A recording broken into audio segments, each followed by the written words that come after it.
Hello everyone, my name is Shuyang Wang from Samsung R&D Institute, China, Xi'an. I'm honored to present our work on SSD failure prediction and analysis in cooperation with Tencent. Okay, let's look at how our scheme works. SSDs have become popular in storage systems and large data centers due to their high performance and low power cost. However, SSD failures can lead to data loss, server downtime, and even costly repairs. To address this, researchers leverage daily monitoring data combined with machine learning models to predict SSD failures and study failure causes. In production environments, a failure prediction method should be high accuracy, interpretable, and user-friendly. Specifically, previous studies focus on predicting more failures, but meanwhile, many healthy SSDs are in concrete flagged as failed. It brings unnecessary operation burden and overhead in production. We care about one thing: when we say failed, it's actually failed.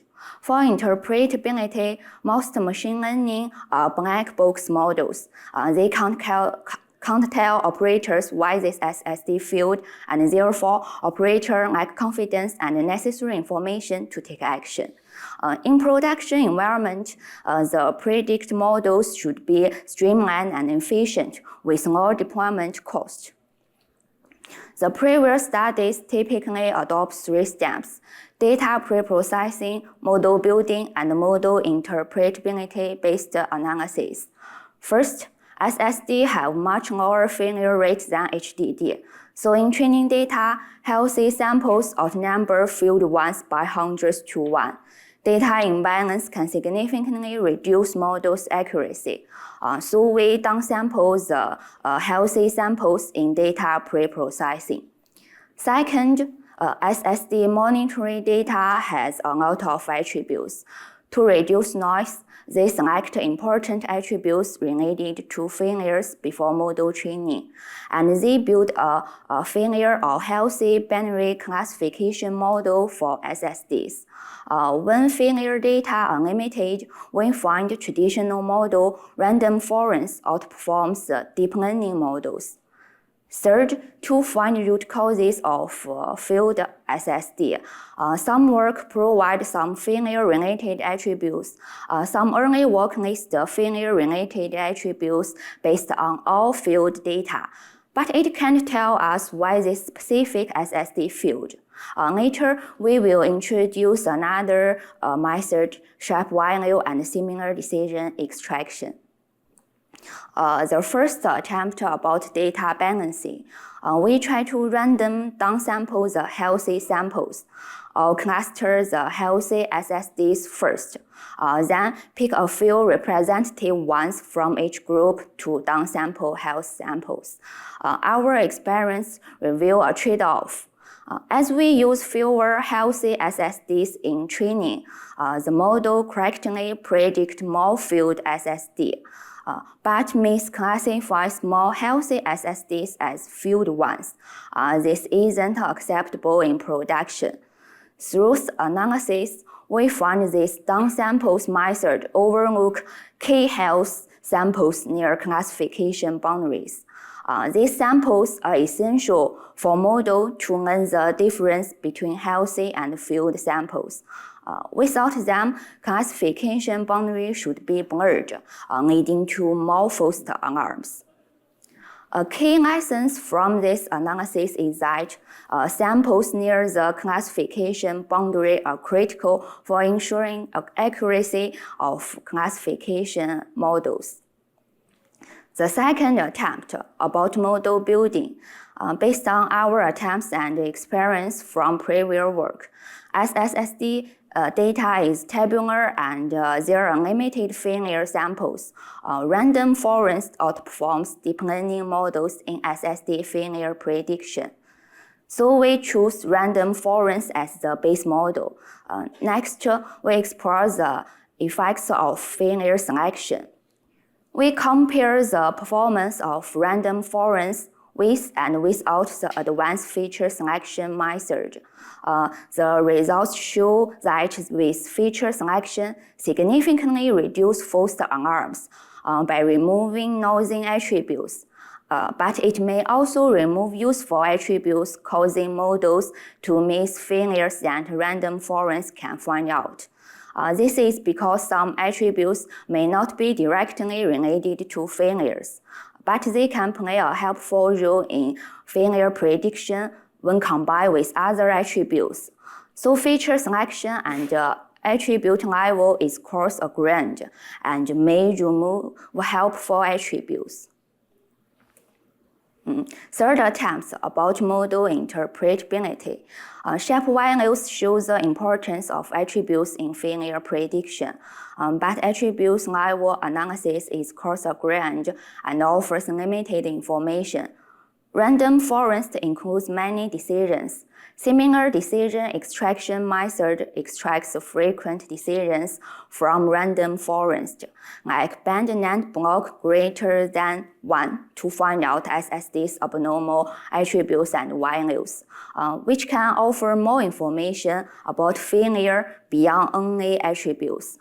But based on shape value, we found that some of these frequency decisions may not be related to failures prediction. In addition, this method handles decisions individually. It can't find the interrelationship among multiple decisions. Our data analysis shows that some failure patterns are reflected in abnormal chains on multiple attributes. So the joint contribution of multiple decisions should be considered rather than individual ones. On top of this license, we propose FailureMiner for practical failure prediction and analysis. It has two components. Based on our previous attempts and first license, samples near the classification boundary are critical. We propose boundary preserving downsampling and select only boundary nearby healthy samples to balance data while preserving critical healthy samples. Specifically, there are many kinds of failure patterns. To better address these different failure patterns, we divide the field SSDs data into N clusters using k-means. Data samples near the classification boundary exhibit similar patterns, so we use the cluster boundary of each cluster to find nearby healthy SSDs with similar patterns. The cluster boundary is the most Euclidean distance from center to any field SSD in this cluster. Only the healthy SSD data closer to the cluster center than the boundary would be selected into this cluster. To avoid overfitting caused by limited data, we also randomly select some healthy data and put them into each cluster. The next license mentioned previously is decision levels are finer grained than attributes level for both noise removal and model interpretation. Decision level selection can remove noisy decision even on important attributes. And the extracted decisions not only show the failure-related attributes, but also show the abnormal values related to failures. For decision level selection, we compute an impact score for each individual decision using improved decision-based shape value. They extract the k decisions based on the impact score. Another license is that jointly contribution of multiple decisions should be considered to reflect the specific failure patterns. So we stress extracting joint k decisions which often appear together in the decision-making process and jointly make a major contribution to final failure identification. Specifically, we propose a contribution score to find which joint k decisions are truly meaningful for feature identification. As for the detail of our method, please refer to our paper. Finally, we evaluate our FailureMiner on 2 real-world datasets from Tencent and Alibaba. Our dataset from Tencent includes over 70 million telemetry logs from more than 350,000 SSDs during 2 years. It has 85 telemetry attributes. We compare extracted joint key decisions with 4 methods mentioned before and use 3 metrics to evaluate the prediction accuracy. We extract 3 strong joint key decisions from random forest model, including a total of near 117,000 decisions.